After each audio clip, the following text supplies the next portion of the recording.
Hey everyone, Mr. Swarzhead again. So now we are doing this center square. So it doesn't tell you exactly what you need to do, but then again, we're going to have to do a little bit of math to figure it out. I will go over it right now. Usually this is something that we do in the classroom and make you guys sweat a little bit and figure it out. But since we're trying to keep our videos short and you guys all happy at home and working on something educational, we're just going to dive right into it. So you will see it's a 4 centimeter square in the middle compared to these that were 5 centimeter squares. So this one's a little bit smaller.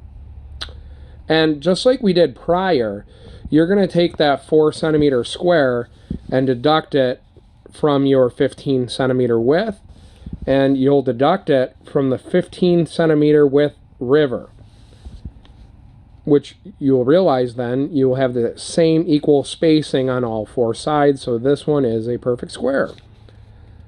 So you're going to take 15 minus 4. So 15 minus 4 is what? Don't get out your calculators, you can do this.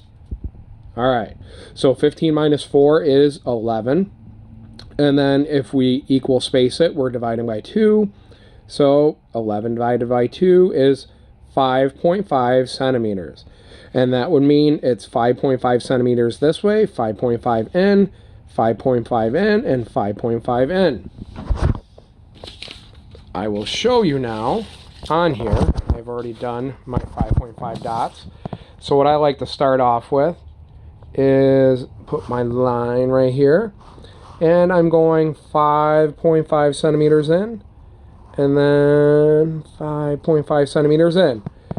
And if you're watching this before you did it, there's an easy way of going in 5.5 centimeters and then 9.5 centimeters and make your dots. And then do the same thing at the top, 5.5. That's a little crooked. 5.5, 9.5. And then we're going to draw the line down and down. Remember, you want to do it on the bottom and the top. What was the reason for that? Why do we do it on the top and the bottom? It was in another video. We do it so it's a straight line. This goes in construction, drywall, anything like that.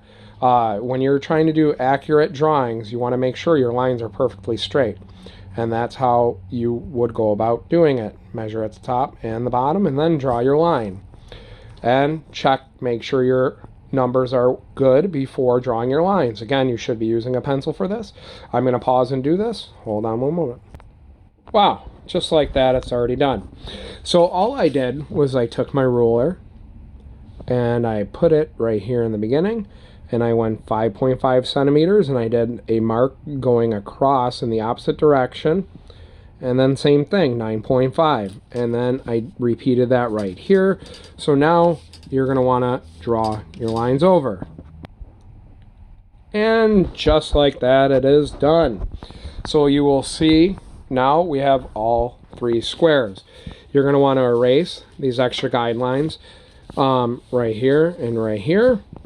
And if you did it in pencil, it might be a wise idea to darken everything with a Sharpie or marker. You can leave it in pencil. Whatever you choose to do is fine as long as it's accurate. At this point, though, before you do any cutting, any permanent markups, you're going to want to take my teacher sheet. All right, I should have a printable of this. So I'm going to put it on Schoology. It'll also be in the GMS take-home folder, and if you are getting packets delivered, you will already have it, and I'm hoping you're not just copying it and you're doing the work as stated in the directions. So at this point, double check everything, make any corrections, all right, with my teacher sheet that I provided you, which should just be a photocopy, 2 pieces that you got to tape together, and then from there, make any corrections so you know it is perfect. Try to figure out where you went wrong and how you can make it better. If you really messed up, just flip over the cardboard and then start on the other side. All right, I'm ending the video.